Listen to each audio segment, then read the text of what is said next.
Азан радиосында ізгі қоғам. Ассалаумағалейкум, қадірменді радио тыңдарман, Азан радиосының тыңдармандары, баршаңызға бүгін күндеріңізге сәттілік тілейміз. Ойға алған мақсаттарыңыз орындалсын, жүзеге ассын деген керемет тілекпен біз бағдарламамызды бастаймыз. Бізде дәл қазір тікелей эфирде ізгі қоғам рухани ақпараттық бағдарламасы. Бүгінгі біздің бағдарламамызда көтеретін негізгі тақырыбымыз лудомания, яғни ойын құмарлықтан құтылудың жолдары. Жалпы осы және өзге де сауалдар төңірегінде бүгін біз бағдарламамыздың барысында кеңірек талқылайтын боламыз, және де бұның қоғамға тигізіп жатқан зардаптары туралы да айтатын боламыз. Бүгінгі бізге келген арнайы меймандарымызды таныстырып өтейін. Бүгін бізде қонақта Республика партиясының Атырау облысы бойынша өкілі, жаңа өмір жобасының авторы Агаисов Талғат мырза келіп отыр. Қош келдіңіз. Және де жаңа өмір жобасының психологы, және психологиясының маманы Жақсымова Назгүл ханым келіп отыр. Қош келдіңіз. Және де осы жаңа өмір бағдарламасының авторы, бұрынғы ойын құмар Нұрғали Нұртас бауырымыз келіп отыр. Қош келдіңіздер. Көңіл күйлеріңіз қалай? Жақсы, рахмет. Бәрекелді. Бүгін студиямызға келіп, осы бір қоғамдағы қазіргі таңда дерт болып отырған тақырып аясында өздеріңіздің ойларыңызбен, пікірлеріңізбен, және де мынау келешек ұрпақты жастарды сақтандыру мақсатында осындай өздеріңіздің ниеттеріңізді білдіріп келіп отқандарыңызға рахмет айтамыз. Алдымен осы бастап жатқан жобаларыңыз одан әрі жалғасын тауып, осы қоғамда жастардың түзелуіне үлкен бір жол ашсын деген тілегіміз бар. Енді жаңа өмір деп таныстырғанда айттым, жаңа өмір осы жобасының авторлары ретінде таныстырып өттік. Жалпы енді Талғат мырза, жалпы осы мына лудомания, яғни ойын құмарлық деген қазір қоғамда өте қатты белең алып бара жатқанын білеміз. Әсіресе мынау ақпараттық технологияның жалпы қарыштап дамыған уақытында әлеуметтік желіге кіріп қалсаң да, басқа да желілерде толып тұр, яғни көздесең. Әрине бұған енді кетіп жатқан жастар да өте көп, оны біз жалпы естіп, көріп, біліп жүрміз, азылып та айтылып та жатыр. Десе де, алдымен осы ойын құмарлықтың бір кесапаты туралы қысқаша тоқталып кетсеңіз, және де осы жобаны қалай құрылды, қандай мақсатпен құрылды, сол турасында бір өзіңіздің ойыңызбен алдымен бөліссеңіз. Біріншіден, рахмет шақырғандарыңызға. Мынау енді лудомания деген бұл жаңа орысша айтқанда Всемирная организация здравоохранения ВОЗ бүкіл әлем мойындады. 2017 жылы бұл ауру екенін. Өкінішке орай бұл ауруға дәрі жоқ. Және де осы лудоманияны емдейтін мамандар жоқ. Тек қана мамандар. Мысалы, алкоголизм, наркоманияны емдей алатын мамандықтар бар, орталықтар бар. Үкімет тарапынан да ашылған жерлер бар. Бірақ осы лудоманияны емдейтін орталықтар саны шектеулі, олар Атырау батыста жоқ. Атырау қаласында, облысында болмай тұр. Енді статистикаға келетін болсақ, 1,5 миллион адам ойнайды екен Қазақстан бойынша. Республика бойынша, Республика бойынша 1,5 миллион адам ойнайды, соның 700 мыңы оқушы. Кәмелетке толмағандар. Кәмелетке толмағандар. 128.500 адам 22 жылы неке құрса, соның 1/3 ажырасқан. 1/3 ажырасқанның ішіндегі 1/3, 30% ол лудомания кесірінен ажырасқандар. 22 жылы өз-өзіне қол жұмсау суицидпен статистика бойынша 3676 адам өз-өзіне қол жұмсаған. Соның 40%, яғни 1470 адам бұл лудомандар. 1470 адам деген бұл бір жылға 365 күнге бөлетін болсақ, күніне 4 адамнан өліп жатыр деген сөз.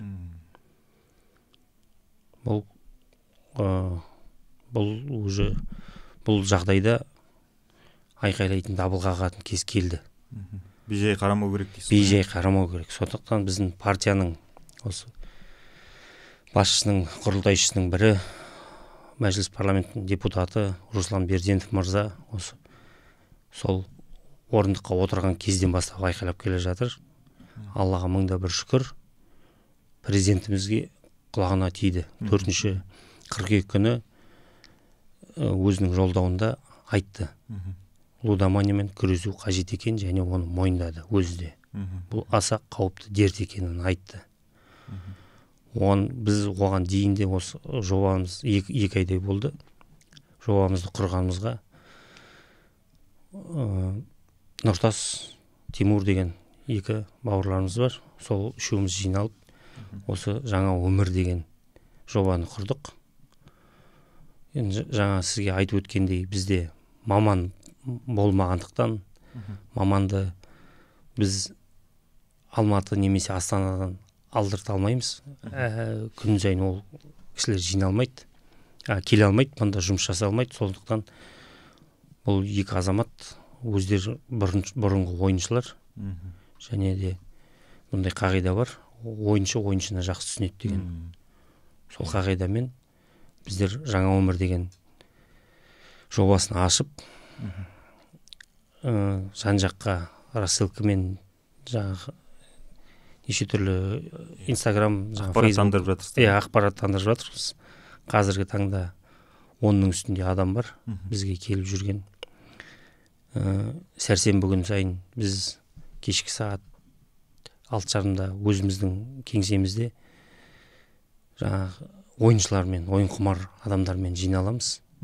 Әркім өзінің тағдырын айтады, өзінің мәселелерін айтады.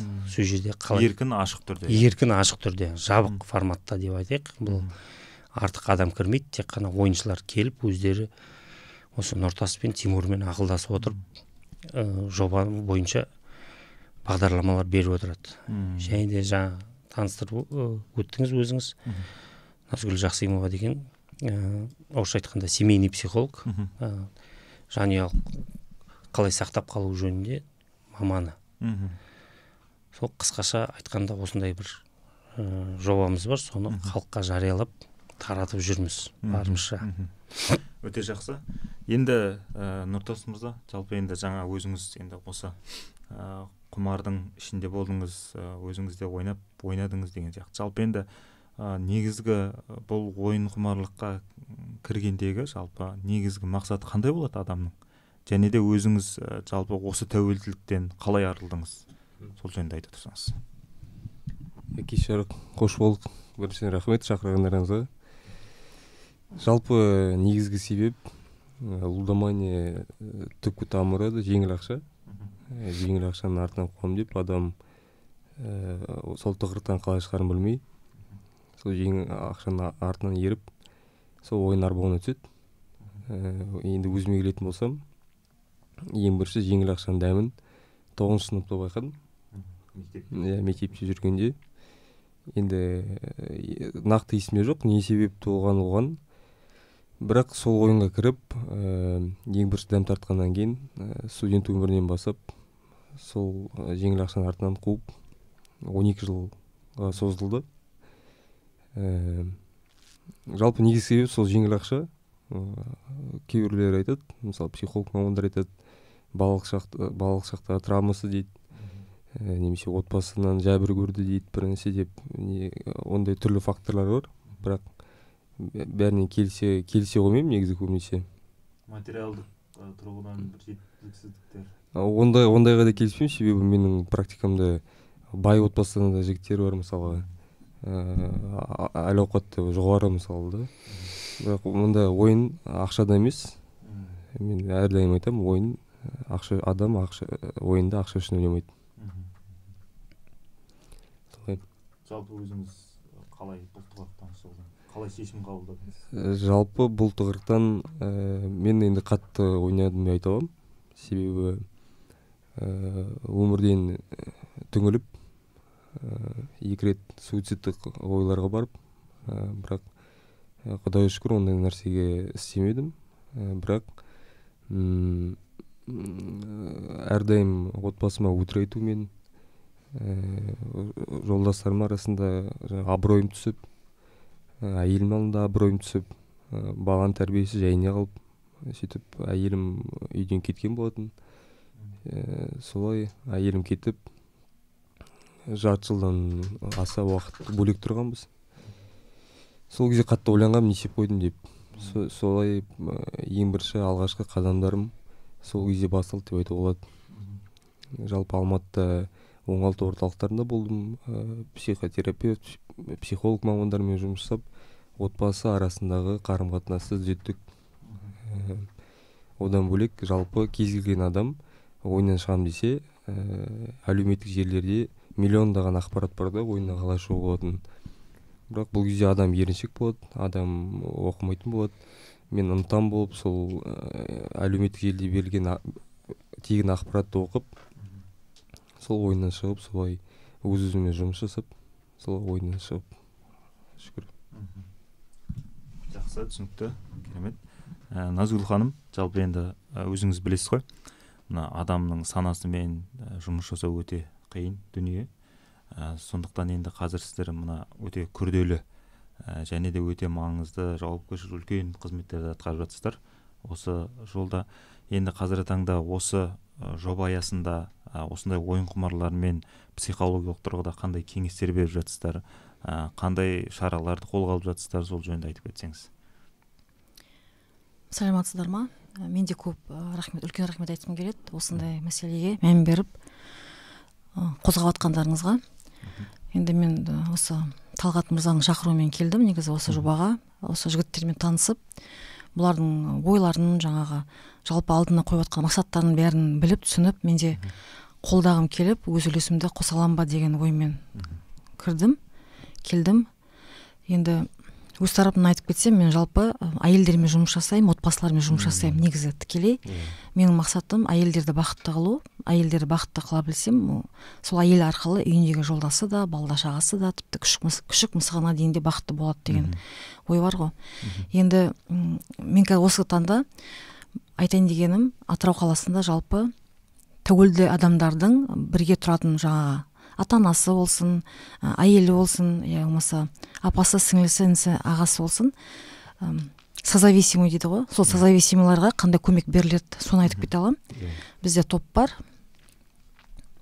Бастау деген сол топқа келіп, мысалы, емделуге болады. Егерде ойын құмар адам дейтін өзі жаңағы анонимдік романдардың тобына келіп емделсе, олармен бірге тұратын отбасындағы адамдар, олар бастау деген топқа келіп емдей алады. Енді жаңа Талғат мырза айтып кетті ғой, сауықтыру орталықтары жөнінде де Астана, Алматы қаласындағы бізде ондай жоқ деп. Мен бірақ айтқым келіп отқаным, мына Нұртас бауырымыздың және Тимур бауырымыздың тәжірибесі, өмірлік тәжірибесі, олардың жаңа осы уақытта кішкентай болса да уақыттың ішінде бүкіл оқып, зерттеп, жинап, терген нәрселердің өзі өте құнды. Және бұлар өздері сол маман болып келеді уже. Жаңа Талғат мырза айтып кеткендей, ойыншыны ойыншы түсінеді деп, мен де сонымен келсем, ешқандай психолог, ешқандай дәрігер, қандай бір керемет орталық болсын, олар бере алмайды нағыз керек нәрсені. Бұрын ойыншы болып, өзі емделіп, өзімен жұмыс жасап, белгілі бір нәтижеге жеткен адамдар ғана жақсы түсініп, жақсы өзінің тәжірибесімен бөлісе алады деген ойдамын мен. Енді жаңа Талғат ағамыз айтып кетті ғой, ішінде оқушылар да бар деп. Енді бұл оқушылар жалпы кәмелеттік жасқа толмаған жеткіншектер, бұл енді ата-ананың бақылауында, қарауындағы балалар ғой, былайша айтқанда. Енді осы тұрғыда жалпы ата-аналар нені ескеру керек, және ата-аналардың жіберетін қателіктері бар ма жалпы? Жалпылама айтып кетсем, қазіргі ата-ана дейтін негізі табыс табу, жұмыс деп, ақшаның соңында шапқылап жүрген бір адам ғой. Қазір уақыт жоқ, өзіне де уақыт жоқ, балаға да қарайтын уақыт жоқ. Әйтеуір тамағы бар, киімі бар, соған риза. Негізгі мәнде мен телефон дейсіз. Мен өзімде мысалы ұстаз болып мектепте жасап кеттім, тәжірибем бар. Балдармен де жұмыс жасадым, ата-анамен де жұмыс жасадым. Білетінім, ата-аналар жиналысына келгенде де, мысалы ата-анамен сөйлескенде, балдары күн ұзаққа немен айналысады, оның ойы қандай қорқыныштары бар, қандай армандары бар, тіпті достары кім екенін де білмейді ата-ана. Мүлдем баламен жаңа ісі жоқ, көбіне көп. Тірі байланыс жоқ, Енді бәрі бірдей ондай емес те, бірақ көп солай. Дұрыс айтасыз. Және үйге келгенде де олар мысалы жаңа тамағын пісіріп, басқасының жұмысын бәрін болса, мысалы көріп отырасың ғой, барған жерде де, мысалы үйде де өзім көріп отырамын, мысалы балдарымнан, келінімнен телефоннан түспейді өздері. Балдары бөлек телефонда отырады, ата-ана өздерінің өздері. Тірі байланыс жоқ, сіз жаңағыда айтқандай дұрыс. Соның бәрі енді қайда келіп соғады. Бала мысалы кіммен сырласып, кіммен ақылдасып, мұңын айтады деген мәселе ғой. Оның үстіне қазір енді мына смартфон, гаджеттердің ішінде де неше түрлі ойындар шығып кетті ғой, қаптап шыға береді, бала қызығады деген сияқты. Енді жалпы мына осындай жоба енді елімізде, жалпы өңірлерде ашылып бірден бір енді жұмыс жолға қойылып жасалып жатыр деп жаңа айтып кеттіңіз ғой. Қандай тәжірибелерге сүйеніп жатсыздар, және де енді басқа бұл енді тек елімізде ғана емес, бүткіл әлемде де бір дерт, үлкен бір дерт, тәуелділік дерттің бірі ғой. Жалпы қандай да бір шетелдік тәжірибелер ма, қандай сондай бір тәжірибелерді қолданасыздар ма? Қандай негізге сүйеніп жұмыс жасап жатсыздар қазіргі таңда? Бағдарламамыз жалпы біздің жаңа өмір деген шетелден алынған, бірақ өзіміздің немізді қосып, жаңа қазақи салт дәстүр дейді ғой, соған қарап отырып, жобалап өзіміз жасап отырған. Қазір ойыншыны үстінет дегендей дағдармен. Бірақ ең бастысы біз мына жарнамамен күресіп, мына букмекерлерді жаңа кеңселерді жаптырғаннан одан пайда болмайды. Басқасы шығады. Қазір жаңа бала туралы, тәрбие туралы айтып жатсыз ғой, гаджет туралы. Мысалға келтірсек, қазір World of Tanks деген атақты бір ойындар бар, неше түрлі ойындар бар. Бала соны 500 теңгеден бастап сатып алады. Жаңа қару жарақ алады, бронежилет алады, танкке ауыстырады, машинасына ауыстырады, соның бәрі ақша. Анасынан ақша сұрайды да, сол ана виртуалды танкілер сатып алып, соған ауыстырады. Оқтар алады. Ол лудоманияның бірінші қадамы деп айтуға болады. Ата-анасынан жай 2000 теңге сұрап алып, соған сала берген. Ол ойын ойнап отыр, маған ойынға керек дейді, ол не ойын екенін түсінбейді. Ата-ана қарамайды. Ал мен ата-аналарға бірінші кеңес бергенде, біз Каспий Голдын барып қараңызшы, ақшасын кімге аударып отыр, қайда аударып отыр, берген ақшасын. Сол. Ал мына тәжірибе жөнінен келетін болсақ, енді жан-жақты зерттей келе мана жазды ғой, Нұртас, осы жаңағы үлкен основатель дейді ғой. Осы жобаның Нұрғали Нұртас деген бауырымыз. Бұл жобада біз жан-жақты зерттегенмен, біз ең бірінші халықтың санасын өзгертуіміз керек. Букмекерлік кеңселерді жапқаннан бізге пайда болмайды. Басқасы шығады, жаңа тағы да айттым. Сол сияқты біз Түркияда свободно былай айтқанда, өз еркісі. Бірақ букмекерлік конторлар бармайды. Сұраныс жоқ себебі.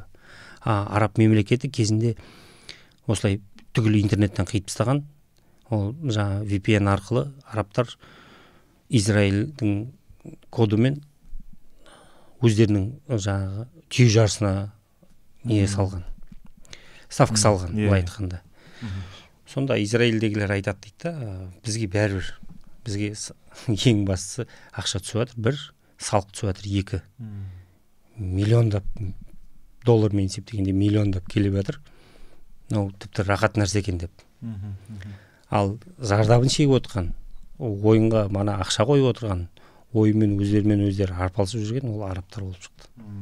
Сондықтан бұл жерде бір нәрсені бөгет жасай отыра, біз басқа нәрсені ой туындырып, басқа нәрсені кіргізіп алуымыз мүмкін.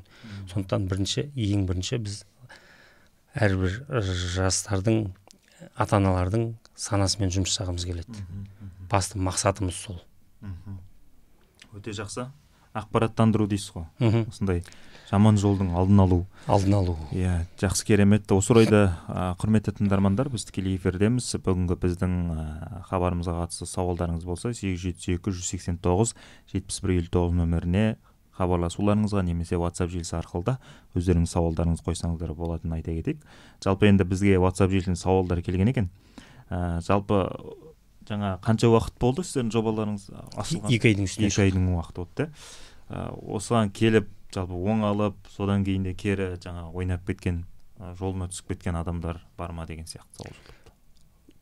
Біз осы 2 айдың үстіне шықты. 4 адамымыз жаңа өмірін бастады деп толықтай айта аламыз. Және де оның үстінде адам қазір былай айтқанда жаңа өмірге бастағысы келіп жүр. қысқаша айтқанда, былай жалпақ тілмен айтқанда емделіп жүр деп айтайық. Бірақ Нұртаста жақсы білет, әрбір кез ойнап кетуі мүмкін. Сондықтан бұл адам жаңа арықтау үшін жүгіреді ғой, мысалы.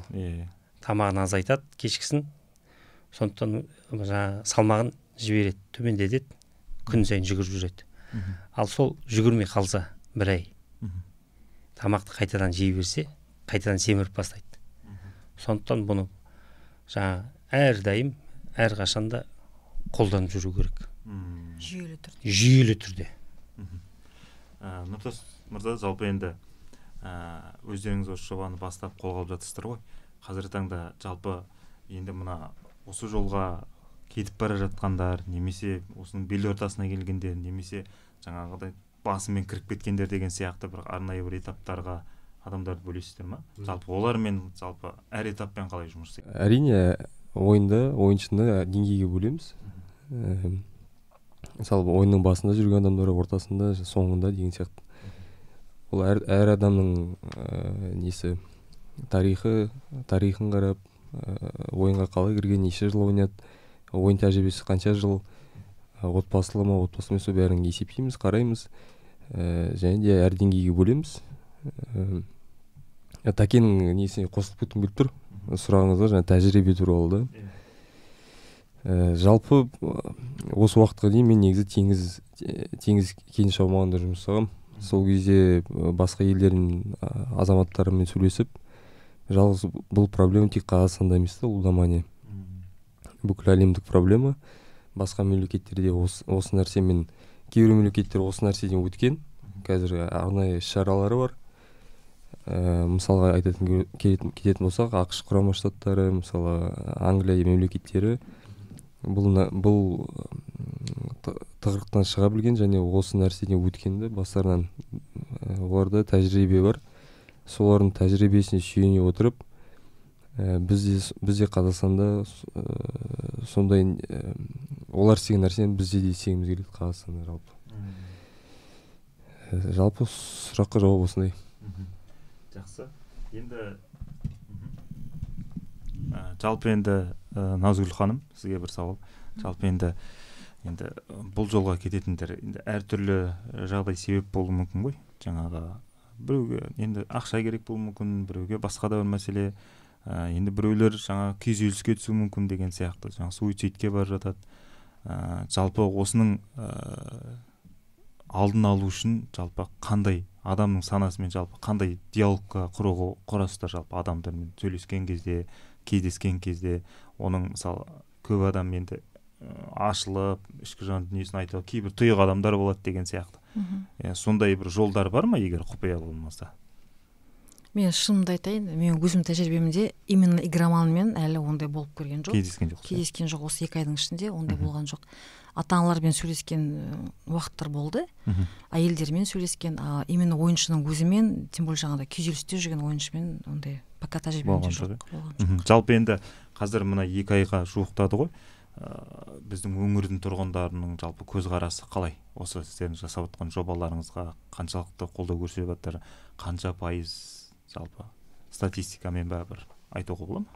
Қазір жаңа 2 айдың үстіне шықтық қой. Біздер енді танып бастап жатыр. Жаңа телевидение, радио енді WhatsApp-пен, жаңа Instagram-мен жіберіп жатырық. Бірақ келетін адамдар аз, себебі ұялады. Өкінішке орай оның ішінде әйел адамдар бар. Толық отбасылы балалары бар, әйел адамдар жазады. Бізге қандай көмек бере аласыздар деп. Толықтырып кетсем бола ма? Болады. Сосын көбі мойындамайды ғой. Ойыншылардың өздері мен мысалы тәуелдімін деп мойындамайды. Сондықтан да ол ананың проблемасы, ол ананың проблемасы, менікі олай емес деп ойлайды. Мен азғантай ақша салып жатырмын деп өз-өзіне норма қойып алады. Өз-өзін алдайды, Өз-өзін алдайды. Мойындағысы келмейді. Мойындағандар келіп, емделіп, жаңағы дұрыс жолға барынша салып жүр ғой. Біреулер ата-анасының сүйреуімен алып келеді. Біреулер әйелінің арқасында жаңағы сүйреу әкеліп отыр деп айтсақ та болады. Ал өкінішті жері бұл жаңа игромандар, лудомандар, игроктар өздерін жаңа Назгүл ханым айтқандай мойындамайды бірінші, екінші мойындаса да ұялады келуге. Сосын олардың ата-анасы да мысалы біліп отыр, баласының ойыншы игроман екенін біліп отыр, тәуелді екенін, бірақ оны жаңа баласының бетіне соғып, айтып, ұрсып ренжиді де, өзі былай көмек іздеуге, мысалы осындай ұйымға келуге, бір нәрсені түсінуге тырыспайды. Үйден өздерімен өздері там внутренняя война сияқты. Ол да бір қиын дүние ғой. Неге себебі ата-ана өзінің абыройын ойлайды. Ата-ана туысқан арасында позор болады, ұят болады. көршілердің арасында ұят болады. Мен балам оқыттым, тоқыттым, енді істеп отқан мынау. Ата-ана мұнда эгоистично жұмыс жасайды, өзін ойлау арқылы. Ойыншыға ол тіптен жақсы да. Ойыншы жария қылмаса ойнап ары қарай жүре береді. Сол не ол круговорот қой, система да. Жалпы бүкіл тыңдап отқан радио көрермен адамдарға айтатынымыз, ауруын жасырған өледі. Қазақта әдемі мақал бар. Ауруын жасырған өледі. Одан дымның ұяты жоқ. Біз барып радиоға келіп, тыңда келіп айтып отырмаймыз, аттарына келіп түсеп. Біздің мақсат адамға көмек беру. Ойыннан шығатын есік бар әрдайым. Ол тек өлім есігі емес. Көбісі өлім есігі немесе түрмеге түсіп жатады. Ол жақпен шықпаңыздар. Дер уақытта бізге хабарласаңыздар болады. Тоже айтып кететін жағдай. Мен деген тек осы игромандар емес, алкоголиктермен де жұмыс жасаған бір тәжірибем бар. Былтырдан бері 7-8 айдай. Олардың да осында анонимді тобы бар ғой. Онда да мысалы адамдар білген жоқ, бірақ білгеннен кейін кәдімгі келіп бастады да, сол жаңағыдай әйелдер алып келеді, мамалар алып келеді, өздері келеді, шашадық деп мұндай өмірден. Енді мына ойыншыларға келсек, кішкене бір ерекшелігі бар екен. Бұнда адамдар біліп отса да, неге екенін білмеймін, қорқат келуге. Соншалықты ұят, соншалықты қорқынышты мойындау, келу. Мен мысалы бір отбасыны білем, мамасы мен баласы, мамасы білет, баласы уже біршама жасқа келген жігіт, отбасын құрмаған, бірақ сол ойын құмар. Екеуі бір үйде тұрса да, мысалы, бір-бірімен сөйлеспейді. Екі адам болып тұрады, бірақ бірге тамақтанбайды, бірге бір-бірін көрмейді. Бір үйде тұрады, бірақ. Енді ол дейтін қиын жағдай ғой. Жалпы енді осы неге лудомания, жалпы осы құмар ойынға кіретіндердің жалпы жас шамасы қандай болды негізі? Көбіне қандай да бір жасына байланысты бола ма негізі? Енді көбіне біз жастар деп айтып жатамыз ғой. Жалпы орта жастағы үлкен адамдар деген сияқты. Бар ма? Мұнда жалпы жас таңдалмайды. Нақты бір жас мөлшері жоқ, бірақ мектеп кезінен бастап, оқушыдан бастап, зейнеткерге дейін ойнайтын кісілер бар. Ол әртүрлі ойынхананың түріне байланысты жалпы айтатын болсақ, мен ішінара бір статистика жүргізгем. Былай бастығуге негізі былай жастармен бір 35 жас аралығындағы адамдар кіреді бастығуге. Былай көшеде жүрген ойынханалар бар ойнайтын жерлерге, ол жерге үлкен жас адамдар, орта жас адамдар барады жалпы. Қазақтар соның ішінде. Иә, қазақтар. Ұлт нәсілге бөлінбейді. Бәрі біздің азаматтар, біз қазақ бауырларымыз. Жақсы, түсінікті. Енді бұл өте бір қоғамдағы өзекте және де бір қазіргі таңда жаңа дабыл қағатындай бір мәселе ғой. Қазақ жалпы өзі ойынға ойсыз құмар деп айтып жатады. Жеңіл дүниенің түбінен жеңіл ақша табам деп осындай үлкен бір құрдымға кетіп қалуы да мүмкін. Жалпы енді осы жолда жасап жатқан істеріңіз өте керемет, ұшан теңіз. Жалпы осы бастамаларыңыздың өзі де бір қоғамды түзелуіне, осы бір жаман жолдан бері қайтаруына септігін тигізеді деген ойдамыз. Енді пікір білдіріп, ой бөлісіп келіп жатқандарыңызға рахмет айта отырып, осы бізді тыңдап отқан тыңдармандарымызға, көріп отқан көрермендерімізге өздеріңіздің бір кеңестеріңіз немесе тілектеріңіз болса айтсаңыздар болады. Мақалдап айтқанда ауруын жасырған өледі. Бұл мойындамайтын себебі бұл жақында шыққан жаңа ауру. Аурудың бұл дәрісі жоқ ауру, емі жоқ. Емі бар, бірақ бұл психологиялық түрде. Адаммен жеке зерттеу, адамның жеке өмірін зерттей отыра жасайтын профилактикалық жұмыстар. Бұл жерде ешқандай дәрі де, ешқандай күште пайдаланбайды. Бұл тек әңгімелесіп, басын ашып, қай жерде қате кетті, қай жерден не істеу керек екен ақыл кеңестерімізді бере отырып, біз тек қана жастар емес, бәрінде шақырамыз. Әсіресе ата-аналар, балаларыңызға қатты сақ болыңыздаршы, қараңыздаршы, Каспий Голдпен төлеп отырған ақшаларын қарап отырып, ұялмай, қызармай біздің орталыққа хабарластарыңыздар болады. Қолдан келген көмекті біздер аямаймыз, береміз. Бізбен жаңа өмір бастауға шақырамыз. Орталықтың мекен-жайы Атырау қаласы, Бейбарыс даңғылы 450 Республика партиясы деп жазылып тұрады жоғарыда. Соның екінші қатарында отырамыз. Кеңсеміз сол жерде. Көмектің тегін екенін айттыңыз ба? Көмегіміз тегін. Көп ата-аналар жаңағы ойлайды, біздің қаражатымыз жоқ, немесе басқа жер ұялғаннан басқа Алматы, Шымкент қалаларына апарып емдеп келеміз деп. Бұлар ешқандай бізде 100% кепіл бермейміз. Бұған адаммен әр адаммен әртүрлі жұмыс жасай отырып, бұны системный дейді ғой. Жүйе арқылы жасап отырып, адамды шығарып алу қажет.